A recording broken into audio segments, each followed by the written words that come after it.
Hello everyone, and welcome to a special bonus episode of Sally Cat Plays Harry the Handsome Executive. At this point, I have in fact beaten the entire game, including the final boss. Said final boss, while I was fighting him, yelled some stuff at me that I couldn't quite understand. Eventually, though, I remembered that ResEdit is a thing. That will let me check the resources of a game, including images and sound clips.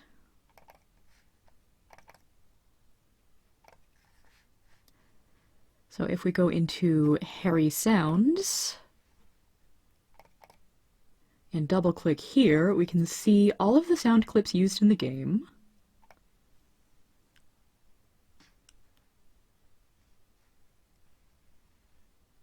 Here we go. Boss yell. And I can get it to play the sound clips. So what does the boss yell at us? Sounds like Lederhosen, which is oddly appropriate for a boss with a German last name to say, I guess. Oh, that's not what I want. I can't make any sense of that. That one I can't quite tell if he's saying try fold them or try and hold them. Either way.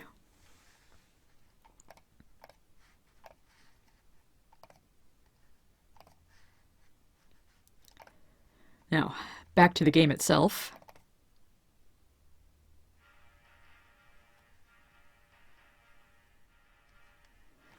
And a moment while I lower my volume.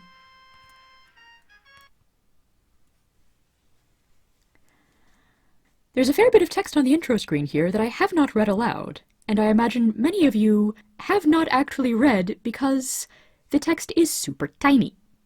But we have a schematic of a swivel chair here, and it has labels including hyper-ergonomic comfort cradle, intelligent auto-recliner circuitry, dynamic non-skid tailbone suspension pad, extra cushy, bi-directional buttock support and rotation system, on-demand super pneumatic attitude adjustment lever, or no, altitude adjustment lever, hydraulic suspension sub-regulator, titanium alloy reinforced side slide propulsion struts, mega condensed auto-activated bearing lubricator, secondary spinal support beam, often referred to as the Bronzium mudflap, aerocab forward tapered seatwing design, high impact ravel guards. We also have instructions that I have not bothered to put on screen yet. Again, very tiny text. Harry, your alter ego, enthroned on his plush, six-wheeled vehicle of power, Harry can scuttle around his office with astonishing accuracy. A scoot off the carpet rolls him backwards, while an inch moves him forward in short, precise steps. Precise, that's certainly a word for it. A power kick, off a wall or other object, sends Harry flying in the opposite direction. Door. These formidable barriers yield the secrets beyond only to those who dare to kick them open. Some doors boast devilish locks, which can be vanquished but one way, by searching out and using the key of the same color as the door. Co-worker. Employees are the #1 asset of ScumCo. At least, that's what the management is always claiming. Because of the intense boredom inherent in a desk job, many of Harry's co-workers while away their time talking or playing darts.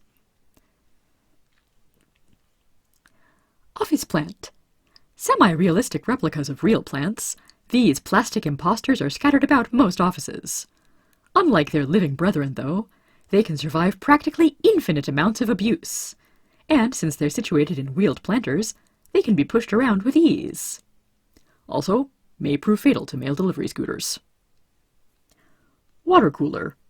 Harry detests the thin, tasteless beverage known as water. He prefers black coffee. Because of their weight, coolers cannot be moved.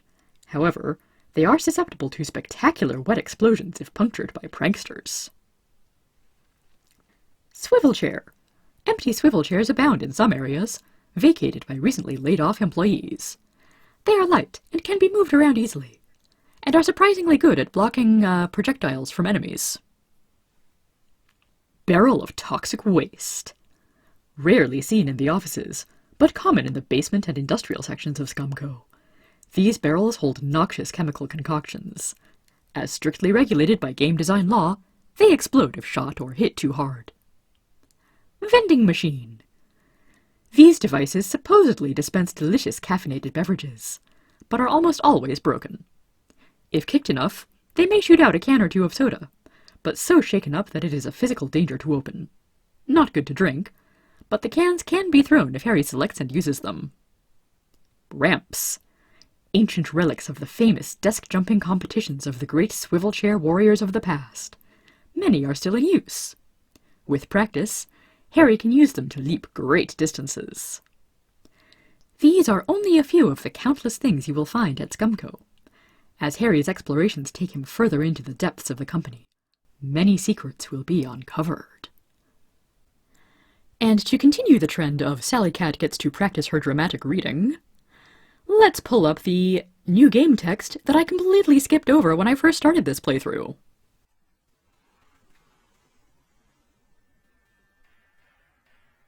Harry snuggled into his plush first-class seat and closed his eyes.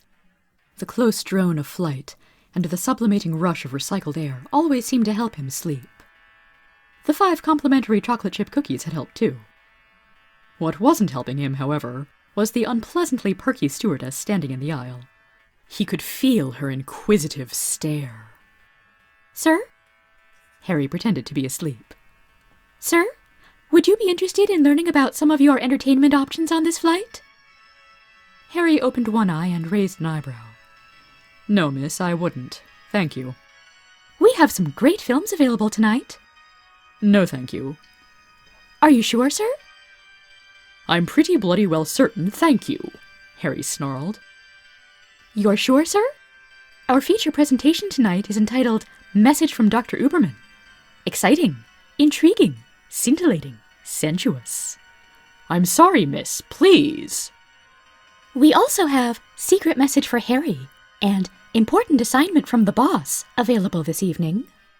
"What kind of idiot are you?" snapped Harry. "I do not want to watch a movie. No, no, no movie, none." The stewardess sighed and frowned down at Harry. He met her gaze with indignation. "Look, sir," the stewardess whispered, "I don't know who you are, but I have a secret message for you from—" She consulted her palm. "A Dr. A.E. Uberman, for a certain Harry in seat 12C. That would be you. Do you want your secret message or not?" A look of dawning comprehension illuminated Harry's handsome features. "Oh, I'm sorry. Secret messages, you know, always coming when you least expect them. Heh, gimme here." She gave him a small cassette and watched as he inserted it into his personal entertainment unit. Pam, his secretary, lit up the screen. He plugged in his earphones and listened. "Harry, Pam here. Uberman wants you in his office as soon as you get back from the seminar. He says he has a very important assignment. Very important. Don't even go home. He'll be at the office all night. Good luck." And with that, Pam's face disappeared. The stewardess stared at Harry, barely containing her curiosity. "Do you work for—" She paused, breathless. "The CIA or something?" Harry turned to the stewardess and flashed his flawless smile. "No," he said, "I don't work for the CIA. In fact—" She waited, mouth agape in anticipation. "I don't really work for anybody," he said, and winked. The stewardess shook her head and winked back. "Oh," she breathed. "Miss, what exactly are my real entertainment options?" "Oh," she whispered, "they're varied, but all exciting." "Dinner? After the flight?" "I'll meet you at the gate," she purred, and positively skipped down the aisle. Ah, thought Harry, surely Dr. Uberman would understand.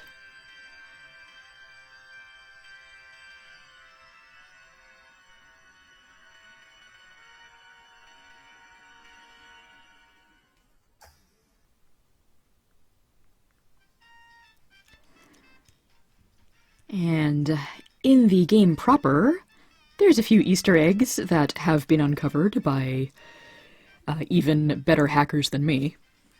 If you type Ben... Ben? You mean Ben Spees? Sure, I know him. He wrote this game. Without Ben, I wouldn't even exist. Ah, such is the life of a computer game character. Hee hee hee. Also, if you type in PARGHZ,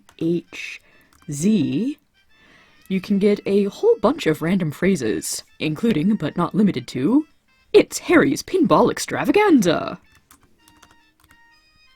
A Tolkien ring network? Harry steps out of the jungle gloom into the midday sun.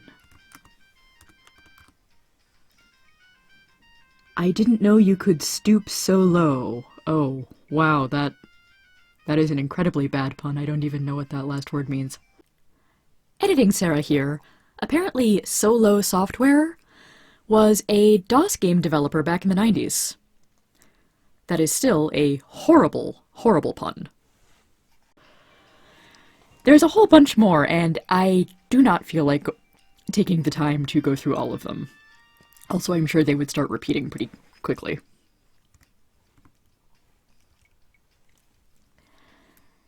Anyhoozle. I'm going to stop this game and continue from another save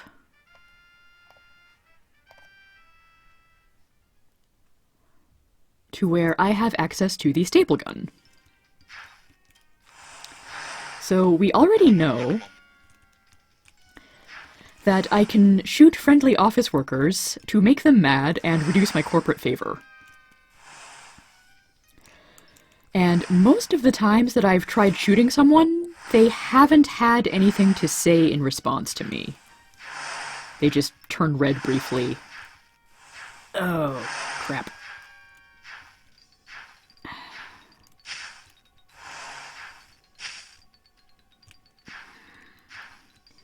I was going to look for some other characters, but it's a little tricky at the moment. Anyway.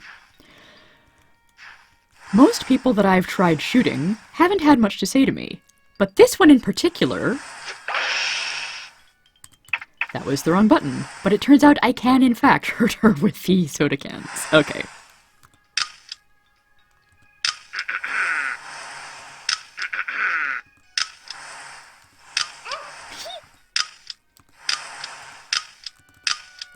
Why did you do that? She has a few sound bites that will activate if I shoot her with a staple gun. So, that comes up exceedingly rarely because there just aren't that many levels where you can shoot non-hostile office workers.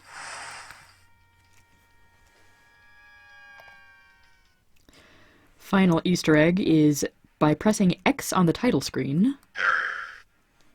But Mr. Horrible says, "I don't mind. The thing that bothers me is, someone keeps moving my chair." Which I think someone on the internet pointed out is a They Might Be Giants lyric? I don't know that one. Anyway, we can hardly close out this series without looking at the game credits, now can we? Copyright 1997, Ben Spees and Ambrosia Software. R.I.P. Ambrosia. Programming and design, Ben Spees. Music, Eric Spear. Plot and design, Blake Wilson and Josh Rothman. Game and title artwork, John Sled. Additional artwork, Ben Spees. Sound effects, Ben Spees as the voice of Harry.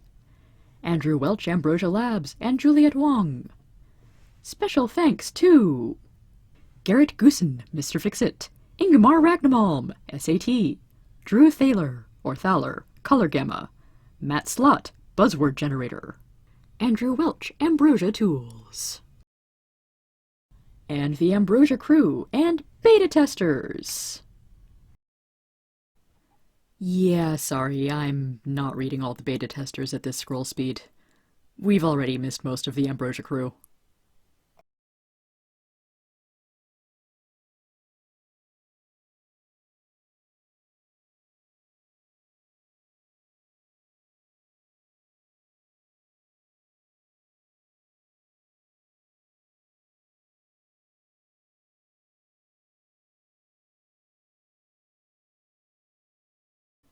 Web design by Josh Rothman. Midnight debugging sessions, help and lodging provided by Andrew Welch and Matt Slott. Beak like a steel trap, Hector. Ah yes, the running reference to Hector the Ambrosia Parrot. Man, who else remembers getting smoked by Captain Hector in Escape Velocity? Anyway, that's all I have for Harry the Handsome Executive. If you enjoyed listening to me ramble about random video games, please give a like or even subscribe. As always, have a good one, everybody. See you next time.